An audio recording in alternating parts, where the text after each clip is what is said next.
Bueno, mi interés sobre los rayos X empezó hace aproximadamente 12 años en un intercambio que tuve con la Universidad Técnica de Múnich. Ahí fue donde descubrí la técnica. Y los rayos X fueron descubiertos en 1895 por el señor que aparece en pantalla, que es Wilhelm Conrad Röntgen. De este lado del mundo, a esa región del espectro electromagnético, lo conocemos como rayos X. En algunos países, en concreto los de habla alemana, incluso en otras lenguas eslávicas, les llaman rayos Röntgen. Fueron descubiertos en 1895 y a raíz de este descubrimiento, en 1901, recibió el Premio Nobel de Física. Aquí vemos en pantalla una fotografía con rayos X de la señora Anna Röntgen, esposa de Wilhelm Röntgen. Y bueno, una de las aplicaciones más importantes las podemos encontrar en el área médica, como ustedes saben. Y los rayos X, pues, se llamaron así porque en principio no se sabía cuál era su naturaleza, aunque durante la primera década de los 1900 ocurrieron otros descubrimientos tales como la polarización de los rayos X por parte de Charles Glover Barkla, que también recibió el Premio Nobel de Física años después. Y la polarización es un fenómeno característico de las ondas. Entonces, ya por ahí se empezaba a vislumbrar que los rayos, pues, rayos X tenían una naturaleza ondulatoria y no corpuscular. En 1912 ocurre algo muy importante para lo que es la física del estado sólido y resulta ser de que este señor que aparece en pantalla, que es Max von Laue, un estudiante de Arnold Sommerfeld, también de la Universidad de Múnich, eh, se le ocurrió que los rayos X tenían una longitud de onda tan pequeña que podían interactuar con obstáculos derivados por los átomos. Entonces, Max von Laue, en compañía con dos físicos, Paul Nipin y Walter Frisch, porque Max von Laue era un físico teórico, emprendieron un experimento, este experimento para demostrar que los rayos X tienen la propiedad de la difracción, en concreto con esos materiales que son materiales cristalinos. En esta pantalla, en esta imagen, tenemos una fotografía de lo que es el primer, eh, bueno, aquí dice la primera radiografía Röntgen de un cristal, eh, pero propiamente es un patrón de difracción de rayos X. Eh, Esa es una de las primeras imágenes y esto es porque vamos, el descubrimiento de la difracción de rayos X se hizo a través de monocristales de sulfato de cobre. Si quieren echarle un ojo un poco más a la historia de Max von Laue y el descubrimiento de rayos X, les recomiendo esta lectura. Y bueno, eh, los rayos X van a influir mucho en esto que son los materiales cristalinos, en el estudio de los materiales cristalinos. Aquí en pantalla les presento este kiosco que se encuentra en la colonia Santa María de la Ribera, en la Ciudad de México. Este kiosco por sí, bueno, tiene una estructura bastante simétrica como lo son los cristales, que son materiales que se caracterizan por tener mucha simetría. Y si ustedes ven a este kiosco morisco de frente y luego dirigen la vista hacia la izquierda, van a encontrar el Museo de Geología de la UNAM, que les recomiendo mucho que se den una vuelta. Y ahí van a encontrar una variedad de cristales, de minerales, rocas, incluso meteoritas. Entonces, cuando uno piensa en un cristal, bueno, al menos yo me imagino esto que aparece en pantalla, minerales. En el sentido de la física, bueno, un material cristalino va a ser aquel que se va a caracterizar por tener un ordenamiento periódico de largo alcance. Y esto es bien importante porque hay materiales sólidos que no tienen ese ordenamiento periódico de largo alcance y se conocen como amorfos. Aquí vemos algunas imágenes que tomé del Museo de Geología la última vez que fui de visita. Y bueno, estas son ejemplos de estructuras arquetípicas que podemos encontrar en los materiales cristalinos. Esta es un ejemplo de estructura de tipo granate, esta es una espinela, esta es una perovskita. Esto es una fase que se conoce como rootless and popper, que es una especie de combinación entre una perovskita y una fase sal de mesa, alita. Aquí tenemos otras variantes de perovskita. Esto es una ilmenita, esta es la fase florita y esta es la fase alita. Como pueden ver en pantalla, su orden atómico pues es muy característico, muy simétrico, y aquí están representado lo que es la celda unitaria. Ahora, los materiales cristalinos resulta ser de que estos pueden interactuar con los rayos X porque la distancia entre los planos atómicos es cercana a su longitud de onda. Y debido a esta comparación en tamaños, pues se presenta la difracción. Bueno, esto de la difracción, quizás hayan tenido oportunidad de verlo en laboratorio de física o en algún museo de ciencias. Es básicamente este patrón de interferencia que se crea de la interacción entre ondas. Como ustedes podrán recordar, cuando un tren de ondas interactúa, puede ocurrir una interferencia constructiva cuando hay una coincidencia entre crestas o una interferencia destructiva. Las zonas iluminadas corresponden a una interferencia constructiva. Esto es con la luz visible. Bueno, esto es una rejilla de difracción. Ustedes la pueden encontrar en Mercado Libre o en la Plaza de la Computación en la Ciudad de México. Esta rejilla de difracción, aparte de que me permite crear estos patrones característicos que se originan de los diferentes colores de la luz visible, en concreto de las frecuencias, también me van a permitir descomponer la luz visible, como aparece ahora en pantalla. Regresando a lo que es los cristales y este rollo de la difracción de rayos X, eh, a Max von Laue se le ocurrió de que la difracción podría ocurrir con los rayos X y con los planos atómicos porque les comento, a principios del siglo XX ya había indicios de que los rayos X tenían esta naturaleza ondulatoria y hubo gente que intentó recrear estas rejillas de difracción con obstáculos cada vez más pequeños para recrear este patrón de interferencia. Esos intentos fracasaron y bueno, no es necesario construir esas rejillas de difracción porque los materiales cristalinos por sí ya pueden interactuar con los rayos X y podemos obtener esta señal, que es el patrón de difracción. En concreto, esta señal corresponde a un patrón de difracción de monocristal y bueno, este es un ejemplo de lo que es un monocristal. A primera vista parece que se trata de un cristal crecido de una sola pieza, bastante uniforme. Y ese tipo de interacción es la que se recoge cuando tenemos materiales de tipo monocristal. La difracción de monocristal es la que nos va a permitir determinar dónde se encuentran los átomos en el espacio real.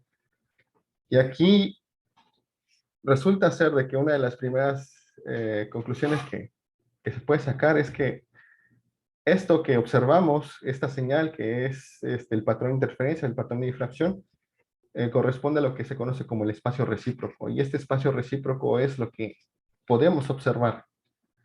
El espacio real, que es donde se encuentran los átomos, pues ese no es el observable. Y entonces, derivado de esta interacción entre los materiales cristalinos con los rayos X, resulta ser de que podemos medir los patrones de difracción de monocristal de los diferentes materiales cristalinos y cada uno de esos patrones de difracción me sirve como una huella dactilar. Y eso es lo que nos ha permitido desde hace aproximadamente 100 años conocer dónde se encuentran las posiciones de los átomos a través de la difracción de rayos X.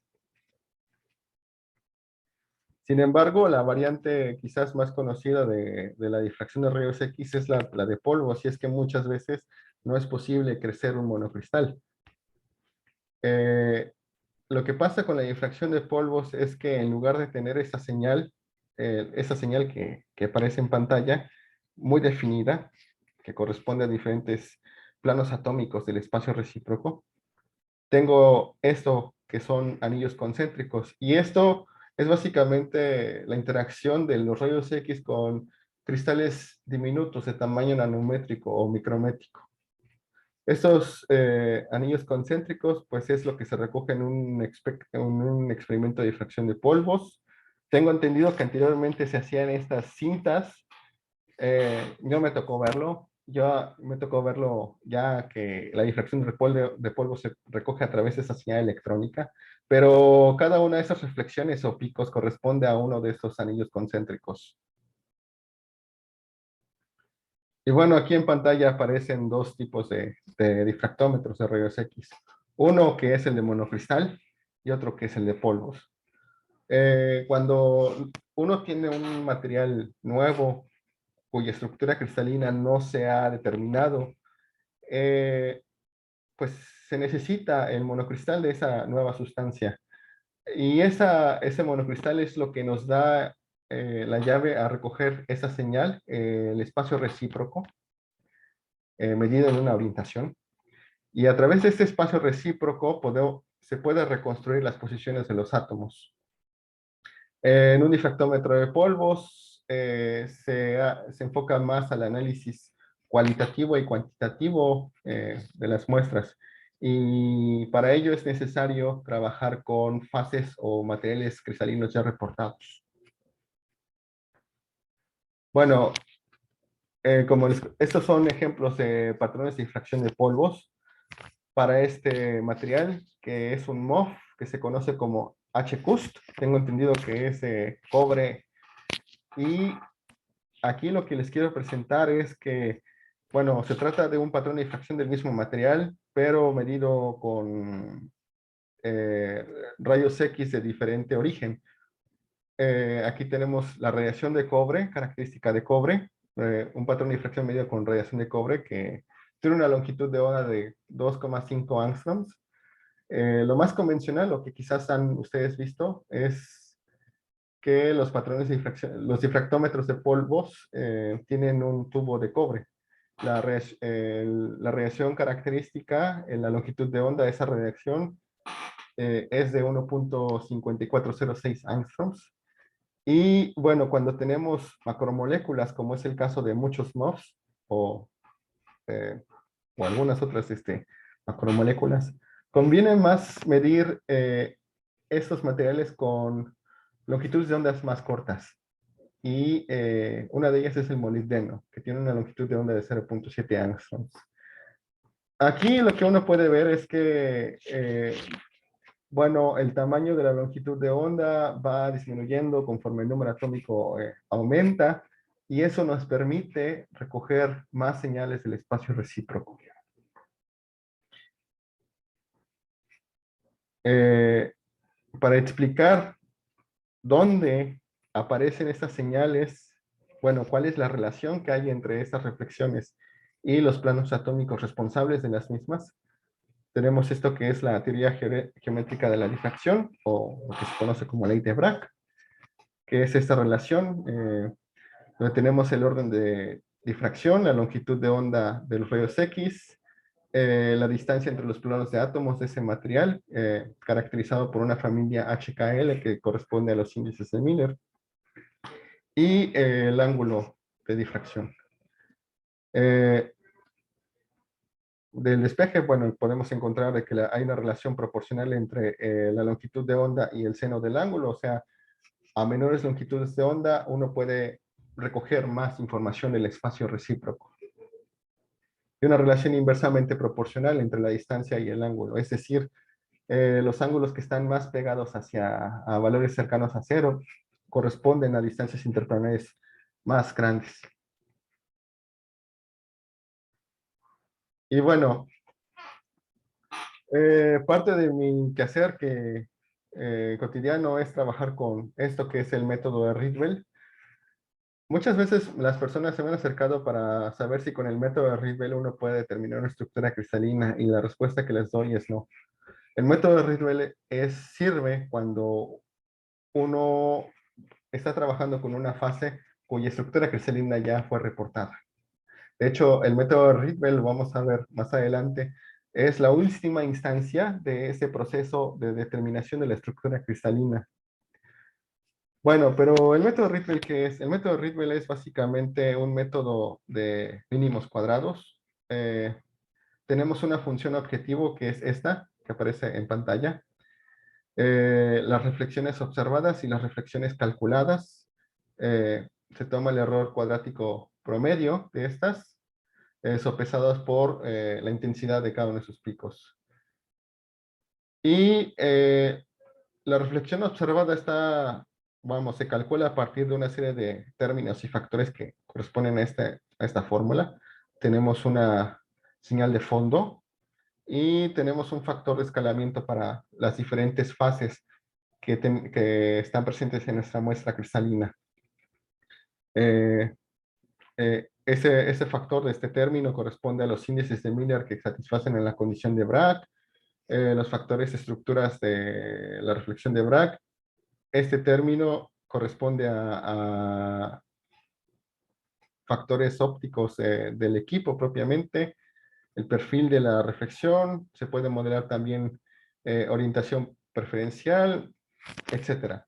Este método fue sugerido a finales de la década de los 60 por Hugo Rydberg, fue propuesto para trabajar con difracción de neutrones, pero eh, hoy día se aplica para difracción de rayos X. Y bueno, el método de Rydberg, vamos, uno va y mide una muestra cristalina en un difractómetro y uno muchas veces se queda con la información de las fases que están ahí presentes, pero con el método Rydberg le podemos exprimir un poco más información a ese patrón de difracción. Con el método Rydberg podemos conocer, por ejemplo, desviaciones en los parámetros de red o sustituciones en sitios dentro del material cristalino, por ejemplo, o medir también en la deformación o el grado de orientación preferencial que hay en esta muestra, en las muestras sólidas. Bueno, todo esto que les comento es un poco de los antecedentes que me llevan a proponer el proyecto del cual yo les estoy hablando ahora. Resulta ser de que en 2017, mientras yo estaba en el doctorado, en el primer año del doctorado, salió este artículo de un grupo de Corea, el primer autor es Park, y ese artículo básicamente utiliza una red de tipo convolucional, una red neuronal de tipo convolucional, para clasificar los patrones de infracción de polvos en sistemas cristalinos. Ellos trabajan con diferentes sistemas cristalinos.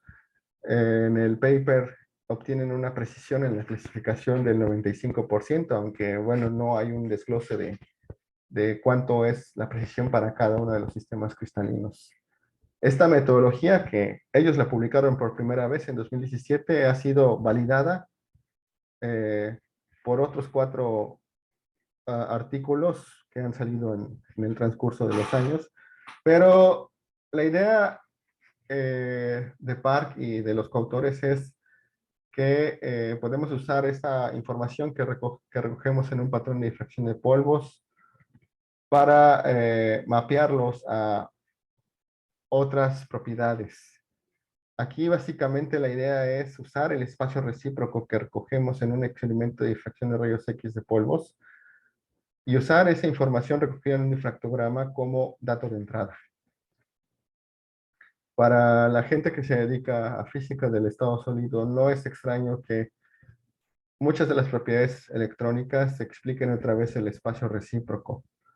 Y bueno, de aquí, bueno, viene una idea de que si en un patrón, si en un experimento de difracción de rayos X lo que observamos es el espacio recíproco, entonces quizás podríamos mapear esa información recogida a esa estructura de bandas o a la brecha energética del material.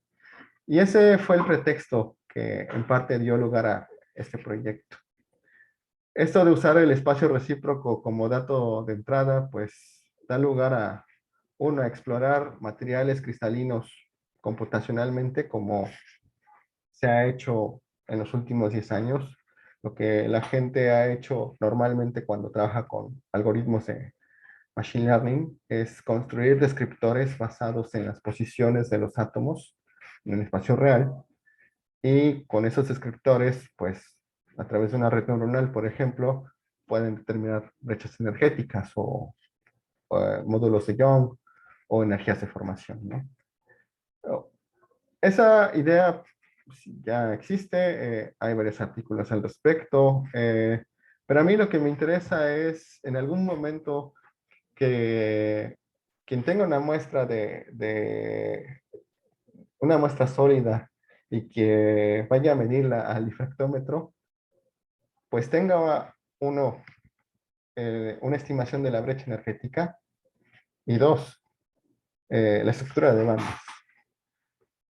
Y con esto quiero dar a entender que lo que busca el proyecto es extender las capacidades de caracterización de la técnica de difracción de rayos X de polvos. Bueno, les voy a comentar un poco sobre el modelo de la red neuronal. Esto es, nosotros tenemos un conjunto de variables y estas variables me interesa mapearlas a un valor de salida. A cada una de estas variables le asocio un parámetro con el cual voy a multiplicar y bueno,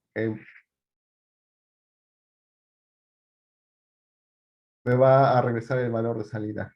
Eso se conoce como combinación lineal y esta es básicamente la ecuación de una línea recta en un espacio de dimensión n. Resulta ser de que estas variables que están relacionadas con otra variable de salida, el resultado de esa suma la puedo modificar a través de otra función que se conoce como función de activación. Y bueno, estos son algunos ejemplos de funciones de activación que la gente que se dedica a hacer redes neuronales normalmente utiliza. Si el resultado de la combinación lineal se usa tal cual, pues básicamente esto corresponde a una función de tipo lineal. Para modelar, por ejemplo, comportamientos no lineales, se pueden usar funciones de tipo S como esta, la tangente hiperbólica o la sigmoide, o esta que se conoce como Rectify Linear Unit. Y bueno, mi conjunto de variables, mis variables independientes que están relacionadas con una variable de salida o varias, serían mis variables dependientes. Las parametrizo, les asocio un peso y bueno, formo una combinación lineal y activo. Esto es básicamente lo que hace una neurona en una red neuronal. Aquí tengo un nodo. En este nodo ocurre este proceso de combinación lineal y activación. En una red neuronal, pues tenemos varios nodos organizados en capas. 2, 3. Y aquí, por ejemplo, estoy representando que tengo 5 variables independientes y esto está mapeado a 3 variables dependientes. Y en cada uno de estos nodos se lleva a cabo este proceso. Otra manera de ver esto de las redes neuronales es como transformaciones que van de un espacio vectorial a otro. Aquí, por ejemplo, empezamos con un espacio de dimensión 5, pasamos a un espacio de dimensión 7, y luego esta información construida en un espacio de dimensión 7, pasamos a un espacio de dimensión 6, y finalmente a mi espacio de dimensión 3, que los valores de salida representan a las variables dependientes. Y esta idea es una idea de los años 50 del siglo pasado, propuesta por Frank Rosenblatt. Y este tipo de red neuronal se conoce como red neuronal multicapa o Full Connected Neural Network.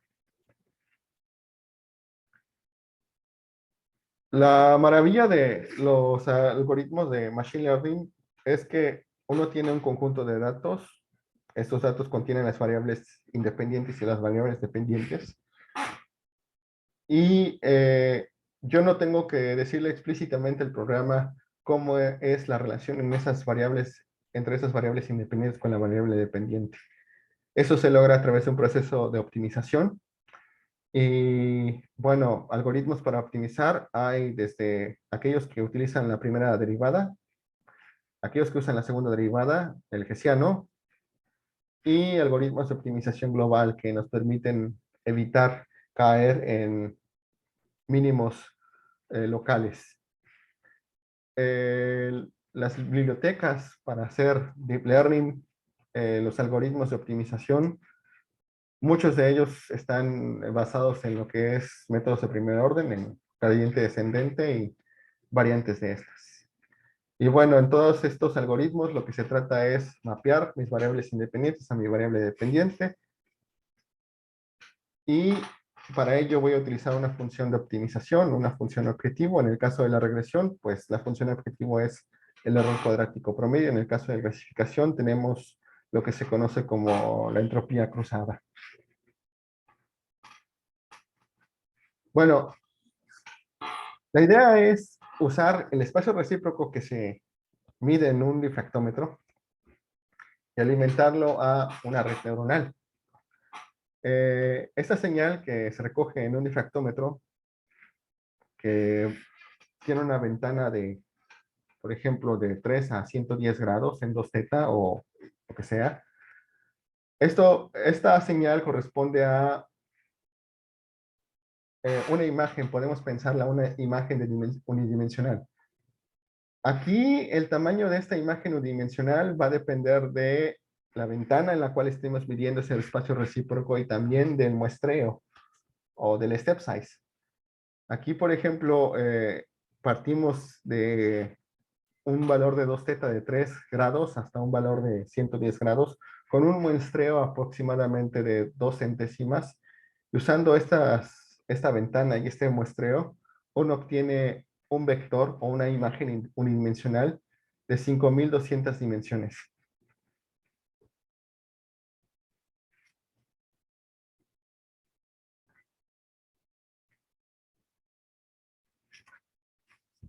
Eh, la manera en la que trabajan las redes convolucionales es la siguiente.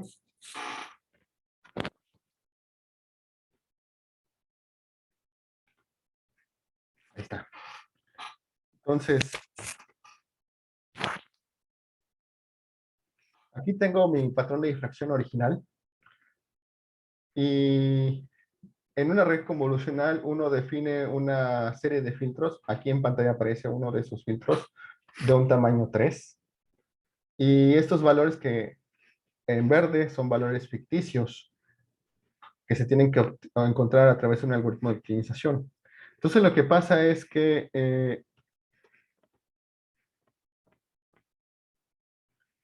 este filtro va a barrer todo el patrón de difracción.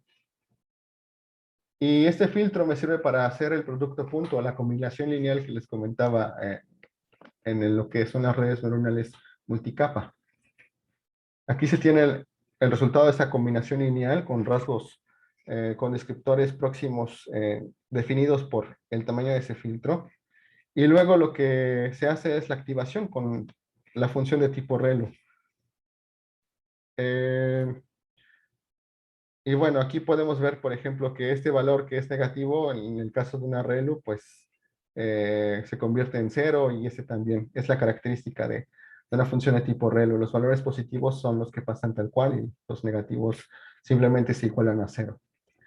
El tamaño de los filtros, así como el salto que dan estos filtros, pues caen dentro de lo que se conocen como hiperparámetros, o sea, no son los parámetros que se tienen que optimizar en la red neuronal, sino que son otro tipo de parámetros que también impactan en el desempeño de la red neuronal. Entonces, en una red convolucional tenemos uno o varios filtros con los cuales procesamos nuestra información de entrada, y tenemos esto, que es nuestra información procesada, que en la comunidad se le llama canales, y estos canales normalmente se apilan, y estos canales apilados sirven como nuevamente otro vector de entrada que es sujeto a otra convolución. Y bueno, esto de las redes convolucionales Se utiliza en la clasificación de imágenes. Aquí tenemos filtros de dimensión 2 que van barriendo toda la imagen. Y bueno, así es como las computadoras aprenden a distinguir objetos. En el caso del proyecto actual, tenemos el patrón de difracción.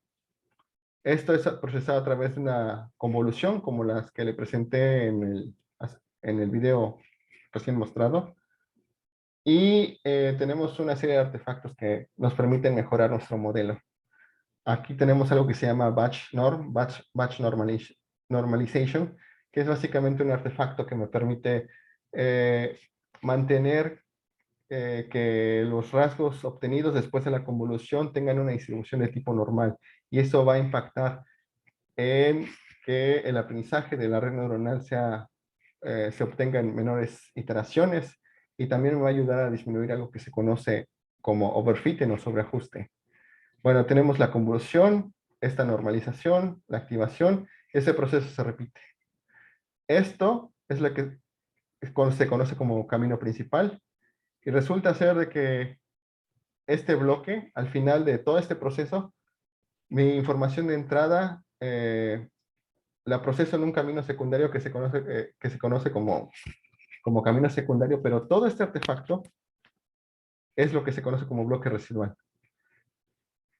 Y al final de este bloque residual, yo tengo un patrón de difracción con las dimensiones iniciales, pero representado con un número mayor de canales. Bueno, esto es básicamente lo mismo que les presenté. Aquí tenemos un bloque residual de 2 convoluciones en el camino principal, y este es 4 convoluciones en el camino principal. Y esto es simplemente para que se den una idea de cómo es que el patrón de infracción se va transformando en el paso de la red neuronal. Inicialmente tengo un patrón de infracción con un muestreo que me da lugar a 5218 dimensiones. Este 2 debería ser 1, porque simplemente tengo una dimensión. Entonces, después de un bloque residual y a través de otro artefacto que se conoce como pooling, yo disminuyo la dimensionalidad de mi patrón de infracción, y después de esta combinación de bloques residuales y pooling, la dimensionalidad disminuye.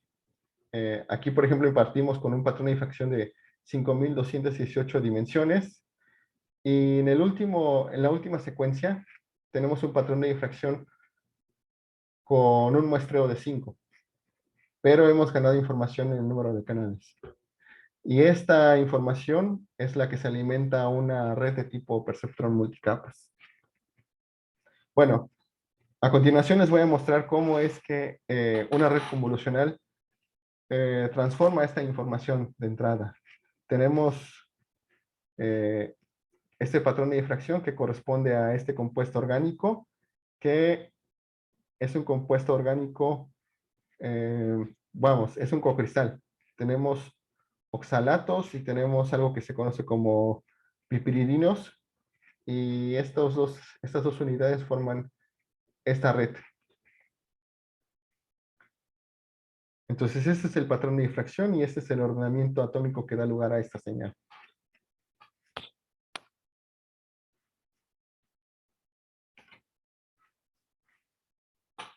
Aquí aparece representado cada uno de los canales.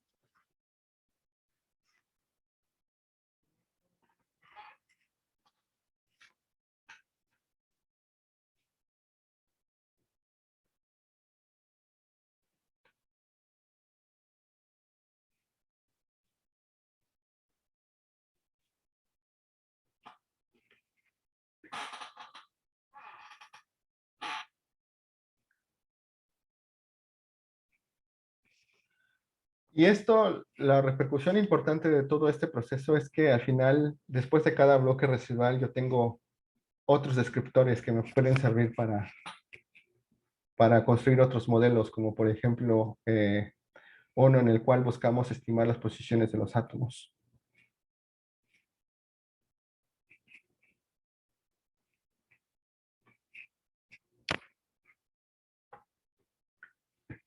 Bueno, inicialmente lo que se buscaba es que la información de interés solamente dependiera del patrón de difracción. Sin embargo, a lo largo de este proyecto, pues se ha encontrado de que además del patrón de difracción es necesario alimentar la información sobre la composición de la muestra. Esa información, pues, puede ser información cualitativa o puede ser información cuantitativa, como a continuación les explicaré. Pero la estrategia es la misma. Ya sea el patrón de difracción o la información cualitativa o cuantitativa, es trabajada por redes convolucionales separadas, una para el patrón de difracción y otro para los elementos, y al final se obtiene otros descriptores mucho más finos que me ayudan a describir a la variable de salida. Y estos descriptores son alimentados al final a una red de tipo multicapa. Bueno, yo he trabajado con esta base de datos cristalográfica que se llama Crystallography Open Database. Actualmente tiene más de 500,000 compuestos cristalinos. A mí me gusta esta base de datos porque es libre. Uno puede tener acceso a los archivos de texto y procesarlos como mejor convenga, cosa que, por ejemplo, no es posible con la base de datos, otras bases de datos. Hay que pedir permiso y, bueno, otros rollos. Esta base de datos que también se ha trabajado es de materiales orgánicos y contiene materiales orgánicos cristalinos con BandGaps. Esta es de MOFS. La base de Materials Project también es una de las más utilizadas. Esta de Jarvis depende del NIST de los Estados Unidos. Esta otra que es también de propiedades calculadas a partir de cálculos mecanocuánticos. Y esta es una base de datos del Instituto de Materiales de Japón. Bueno, para estimar BandGaps, que era lo que eso me dio lugar al proyecto que ahorita les estoy platicando, se utilizaron estas tres bases de datos. Uno de materiales orgánicos, otros de materiales de tipo MOF y otro de materiales inorgánicos. Esos dos, los BandGaps, están calculados con el funcional de tipo PBE y este de materiales inorgánicos con este funcional que es híbrido y en principio es mejor que los de tipo PBE, que suelen subestimar la brecha energética. ¿Por qué se utilizan estas bases de datos? Porque a final de cuentas son las que existen. No hay una base de datos de materiales orgánicos, inorgánicos o MOFs con información experimental. Y yo creo que pues es difícil construir una base de datos con información experimental por el tiempo que implica su construcción. Bueno, aquí en esta gráfica, en estas dos gráficas, aparecen los resultados que se obtienen en la estimación de brechas energéticas de MOFs, ya sea solamente utilizando el patrón de difracción o el patrón de difracción con información de los elementos presentes en la muestra. En concreto, la información que se utiliza es el número de electrones en la capa de valencia. Eso es lo que me ayuda a que mi red convolucional haga una mejor estimación de la brecha energética. Aquí tenemos algunas métricas. Del conjunto total de muestras, una quinta parte fue utilizada para probar al modelo. Con 4/5 partes se entrenó y con una quinta parte se probó. Y las muestras que se encuentran en el conjunto de prueba son diferentes a las del conjunto de entrenamiento. En el caso de la red convolucional entrenada con solamente patrones de difracción, se tienen 2.393 compuestos. De estos 2.393 compuestos, se generaron aproximadamente 12,000 patrones de difracción. Esto porque para cada compuesto se simuló 4 patrones de difracción considerando 4 tamaños de cristal. Y la simulación se hizo con torres. Esa es lo que corresponde para la red neuronal entrenada tanto con información de difractogramas y información de los elementos. Y bueno, el error cuadrático promedio, la raíz del error cuadrático promedio para este caso es de cerca de un electrón volt. Y para cuando se alimenta información de los elementos es de 0.67 electron volts. A mí me gusta usar esta métrica porque al final el root mean square error está relacionado con la distribución de los errores en la estimación. Si los errores de esa distribución, vamos, siguen una distribución normal, lo que se espera es que este valor, vamos, el 68% de las estimaciones hechas por la red neuronal estén abarcadas por este valor, por un RMSE. Y dos veces este valor corresponde a un 95%, etc. En el caso de compuestos inorgánicos, esos son las métricas que se obtienen. La incorporación de información de los elementos, pues, es vital para que el desempeño de la red sea aceptable. Y les digo, se utilizó una quinta parte para probar, 4/5 partes se usaron para entrenar el modelo. O sea, estamos hablando de un modelo en el cual se utilizaron cerca de 5.000 compuestos. Cada compuesto con 4 patrones de difracción diferentes. Aquí tenemos en esa tabla algunos valores que se obtienen con la red neuronal entrenada contra los valores reportados en el dataset utilizado para entrenar la red neuronal. Estos son patrones de difracción reales, porque, como les comenté, para entrenar y para probar se utilizan patrones de difracción simulados. Sería muy costoso construir un dataset con únicamente patrones de difracción reales. Y bueno, en el caso de los MOVs, estos MOVs fueron sintetizados por la doctora García Peña. Y bueno, esos datos que les acabo de presentar fueron publicados en Journal of Applied Crystallography hace poco. Y la conclusión que se puede sacar es que, bueno, el patrón de difracción le es útil a una red neuronal para ver el tamaño de la brecha. O sea, sí se puede estimar brechas energéticas a partir de un patrón de difracción. ¿De qué va a depender que el error sea menor? Del conjunto de datos disponibles. Aquí estamos hablando de que la red neuronal se entrenó con aproximadamente entre 10.000 a 16.000 compuestos diferentes. Cada compuesto simulado con 4 patrones de difracción distintos.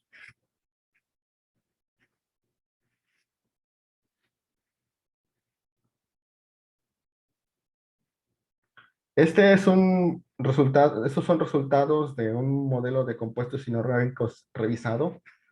Estos son los valores publicados en Journal of Applied Crystallography. Esto es una actualización con más compuestos. El error cuadrático promedio, su raíz va a 0.8360. Y esta es la distribución de los errores que les comentaba. El 80% de las estimaciones están dentro de este error. El 95% es 2 veces esto. Y esta es la distribución de las band gaps, tanto los reales, los usados en el dataset, como los aprendidos por la red neuronal. Eso es bien importante porque al final de cuentas, mi dataset condiciona mi modelo. Yo no puedo esperar que mi modelo prediga valores fuera de los intervalos usados en el dataset. Este es otro modelo, el de MOVS revisado. Aquí, ese es el valor, los valores publicados en Applied Crystallography. Esta es la actualización. Y aquí se utilizó 3 tipos de datos de entrada. Uno de ellos es el patrón de difracción, otro es, les comentaba, información cualitativa que tiene que ver con el número de electrones en la banda de valencia de cada elemento. Y otro es el número de átomos dentro de la celda unitaria. Y quizás puede que a ustedes les cause ruido. Bueno, ¿cómo vas a conocer el número de átomos dentro de la celda unitaria en un principio? Eso me da lugar al siguiente problema que les quiero presentar. Algo que se me pasó a comentarles sobre esta distribución de brechas energéticas de los MOFs es que aquí tenemos dos perfiles, dos distribuciones. Resulta ser de que estas distribuciones dependen de si los MOFs son de capa abierta o de capa cerrada. Los MOFs de capa cerrada tienen un valor cercano a 1, los de capa abierta cercano a 1, los de capa cerrada, su centro está aproximadamente en 3. Y lo curioso, bueno, lo que se encontró es que incorporando información de los elementos en el modelo, se puede replicar esta distribución. Eso no fue posible cuando únicamente utilizamos información de los difractogramas. Bueno, la estimación de parámetros de red, el modelo de distribución de estimación de parámetros de red, se ha dirigido sobre todo a trabajar compuestos orgánicos. ¿Por qué? Por la importancia que tienen estos, esencialmente, ¿no? La actividad farmacéutica, por ejemplo, farmacológica, perdón, que tienen estos compuestos. Esta imagen la tomé de las tablas internacionales de cristalografía, de volumen dedicado a difracción de polvos. Y me gusta porque describe bastante bien el proceso de determinación de una estructura cristalina a partir de un patrón de difracción de polvos. Como les comentaba, en un monocristal, de alguna forma la determinación ya es directa. En el caso de polvos es complicada porque resulta ser de que depende del muestreo y también, bueno, de la señal, de la relación señal-ruido, pero también resulta ser de que las reflexiones de valores de ángulos altos se van encimando, entonces hay pérdida de información. Además de que el patrón de difracción tridimensional que uno puede obtener en un monocristal, pues es comprimido a uno de dimensión 1 en un polvo. Y bueno, obviando la parte que tiene que ver con la medición del patrón de difracción, resulta ser de que el primer paso para determinar una nueva estructura cristalina es precisamente estimar el tamaño de la celda, es decir, los parámetros de red. Y eso viene acompañado también de tener una idea del grupo espacial del sistema cristalino. La idea que uno se puede hacer en esta etapa del tamaño de la celda y del sistema cristalino, pues no es única, sino que uno parte de diferentes propuestas que deben ser pulidas, trabajadas para llegar a la solución real, ¿no? Y como les comentaba, esa es la primera parte y la última parte es el análisis de Rydberg, el refinamiento Rydberg. No podemos hacer refinamiento Rydberg de algo cuya estructura cristalina todavía se conoce. Actualmente, pues, lo que la gente hace es utilizar información que recoge a través de otras técnicas como resonancia magnética o espectrometría de masas, porque uno se da ahí una idea de cómo están conectados los átomos. A través de métodos de cuerpos rígidos, uno puede proponer dónde están los átomos en ese espacio definido por los parámetros de red para encontrar la solución real.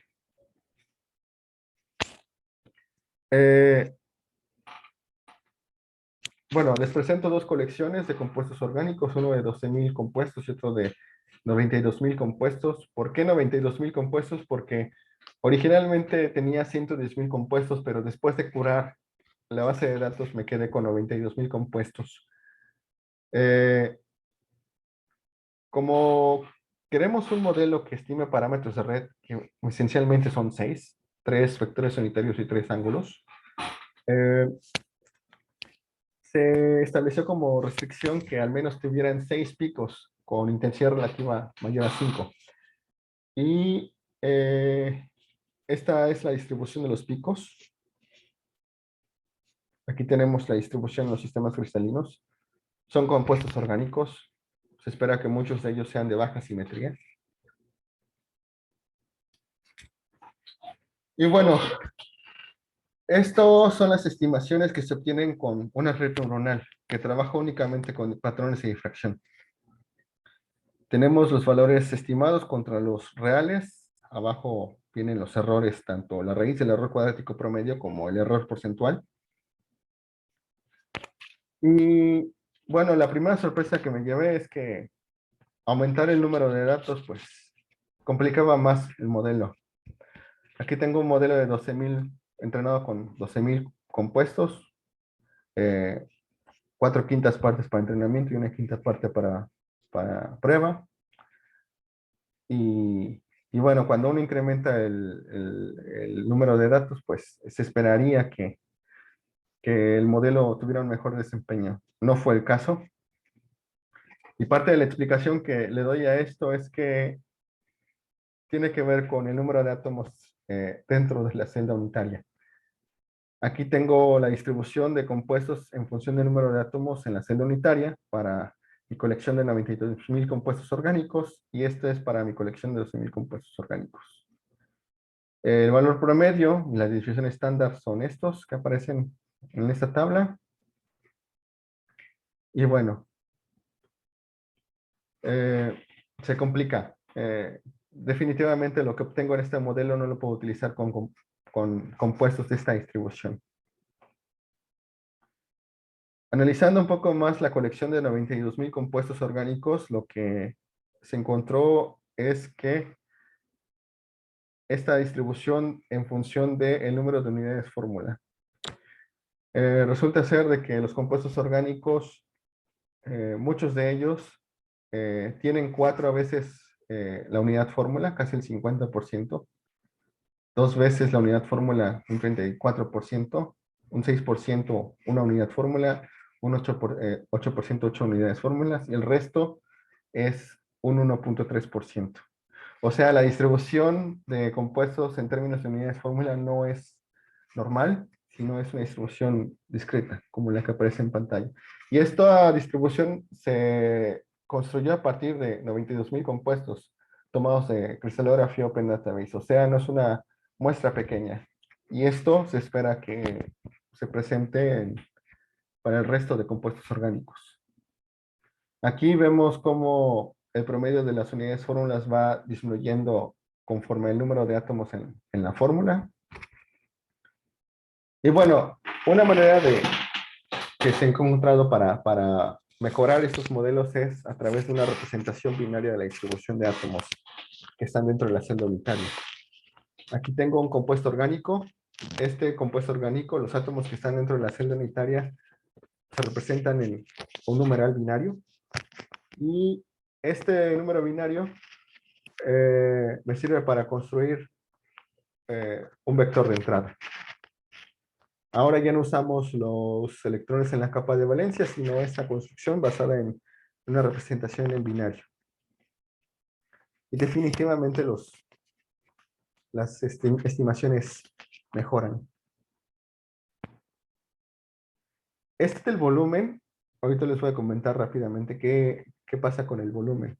Aquí estoy presentando únicamente vectores unitarios porque las estimaciones de la red neuronal con los ángulos no son buenas. El modelo no generaliza para los ángulos. Sin embargo, aún teniendo valores incorrectos, la predicción en el volumen de las celdas unitarias pues es cercano a una línea recta.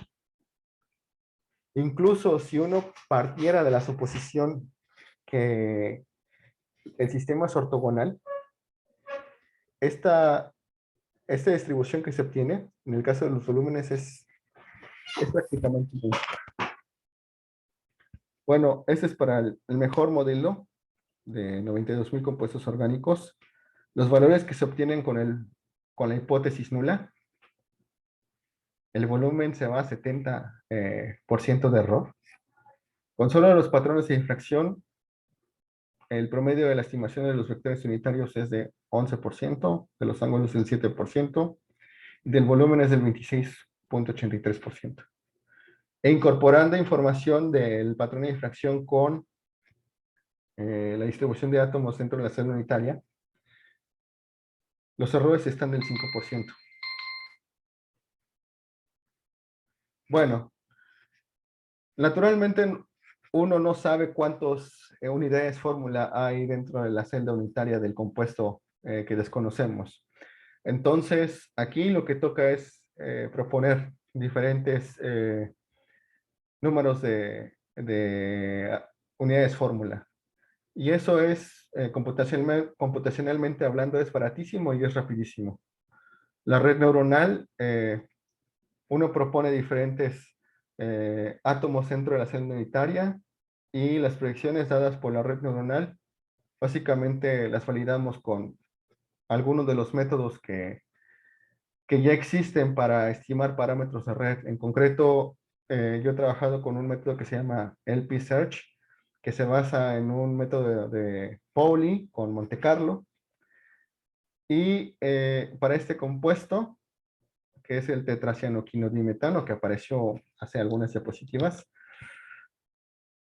eh, esa es la estimación de la red neuronal con 4 unidades fórmula. Ese es el valor real. Lo que se hizo es trabajar todas las propuestas de unidades fórmula y validarlas con este método. Esto, la validación básicamente me toma una tarde, no es algo complejo, pero ya tengo diferentes propuestas para un sistema triclínico, un ortorrómbico o para diferentes propuestas de monoclínico. Y en lo que respecta a esta propuesta, pues es cercana a los valores reportados. El RWP que se obtiene para este caso es de 13.68, para el triclínico es de 11,35, que también tendría que ser probado en un caso de determinación de la nueva estructura cristalina. Y el ajuste es este que aparece en pantalla. Bueno, esto ya es un postre. Eh, este ramillete que pareciera, bueno, pues sí, un ramillete de flores, es básicamente, se obtiene de los rasgos extraídos de una red convolucional que se entrenó para estimar parámetros de red de compuestos inorgánicos con hasta 10 sitios de Wyckoff. Y bueno, a mí lo que me sorprende es que la red va reconociendo este patrón. De un lado, tenemos los sistemas de baja cristalinidad, como triclínicos y monoclínicos, y la simetría va subiendo en este análisis por componentes principales de los rasgos extraídos por la red convolucional. Y bueno, este es otro método de aprendizaje de máquina no supervisado, donde tenemos este patrón donde se ve que los sistemas de baja cristalinidad se distribuyen en ciertas zonas de otro espacio vectorial. Y bueno, esto también se puede hacer y es básicamente lo que se conoce desde 2017 con la publicación de Park. Bueno, conclusiones. Hay todavía trabajo por hacer, hay tela de dónde cortar para desarrollar modelos basados en el espacio recíproco. Y lo que respecta a este proyecto, se ha demostrado que se pueden estimar brechas energéticas y parámetros de red, sistemas cristalinos y como les comento, actualmente se está trabajando con el desarrollo de una red neuronal que estime las posiciones atómicas de compuestos orgánicos. Naturalmente hay cosas que mejorar, por ejemplo, en el caso de los parámetros de red, el modelo que se tiene, pues hay que proponer unidades fórmula. Incluso se pueden construir otros descriptores basados en el tipo de enlace que hay entre los átomos. Podría ser, por ejemplo, la incorporación de descriptores basados en el lenguaje SMILES, que es bastante conocido dentro de la comunidad de química orgánica. Y naturalmente, el disponer de bases de datos van a hacer que los modelos sean más confiables. Yo espero que, bueno, una vez que el tamaño de la colección de brechas energéticas alcanza algunas centenas de miles, pues las estimaciones hechas compitan con un artefacto de espectroscopía ultravioleta visible. Y bueno, la parte de la intención de este seminario, además de mostrar algunas aplicaciones, es buscar potenciales colaboradores. Como les comentaba, ahorita estoy enfocado a la determinación de estructuras cristalinas a partir de estos métodos, y en concreto de compuestos orgánicos. Todo se hace a través de una estrategia computacional y muchas veces lo que hace falta es probar con patrones de fracción reales. Entonces, la invitación es esta. Estoy abierto a la colaboración y antes de despedirme, me gustaría, me gustaría invitarlos al siguiente seminario, que va a ser el 8 de junio a la misma hora, un jueves. Voy a presentar a la doctora Nidia García Peña, de aquí del CIMESTAF Mérida, y ella nos va a hablar de la fabricación de celdas solares de tercera generación aquí en la península de Yucatán. Son celdas basadas en la estructura de tipo perovskita. Entonces, si ese es su interés el tema, están invitados. Está aquí el código BitLay y el QR. Y con esto doy por terminado el seminario. Espero que sea de su utilidad. Y bueno, pueden contactarme a través de las vías por las cuales fue difundido este seminario. No sé si hay algunas dudas en el chat. Voy a revisarlas. Y bueno, muchas gracias por haber asistido.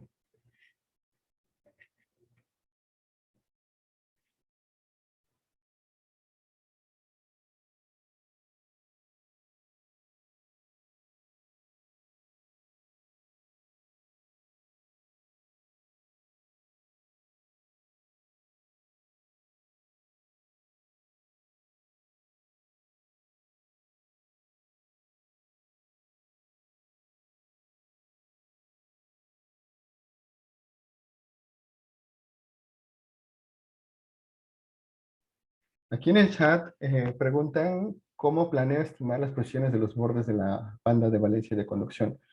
Bueno, necesitamos una base de datos que tenga esa información, si la hay. Eh, y lo bueno de ya haber trabajado diferentes redes convolucionales es que se pueden utilizar los rasgos extraídos a partir de ellas. No es lo que puedo comentar al respecto.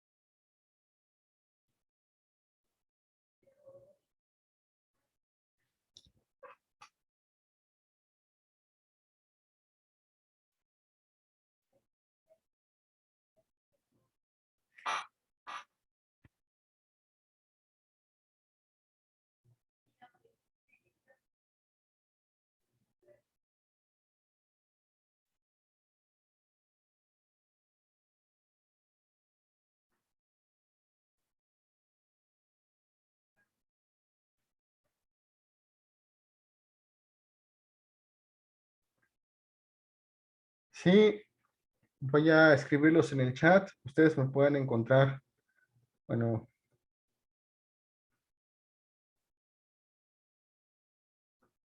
ese es mi correo, gomezperalta.ai@gmail.com. Ese es el correo al cual preferiría que me escribieran si tienen, si quieren ponerse en contacto.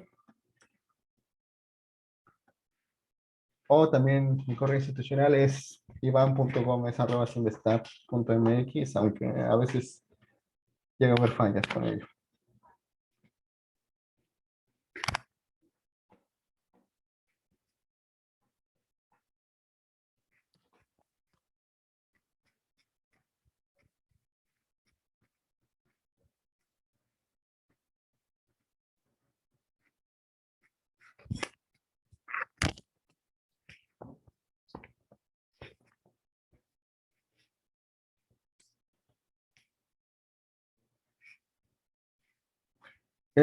Sí, alguien preguntó si se va a compartir la grabación. Sí, se va a compartir. Ahorita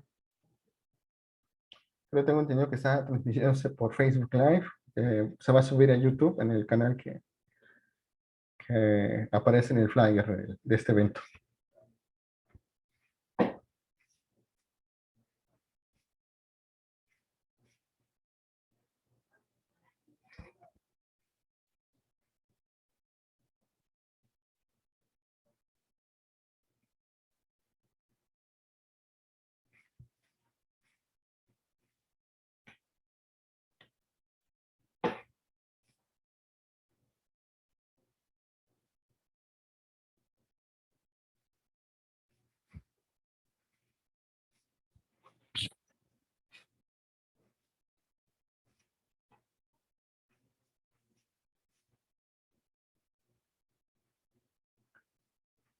Bueno, les agradezco mucho a todos el haber venido a este seminario. Que pasen buena tarde.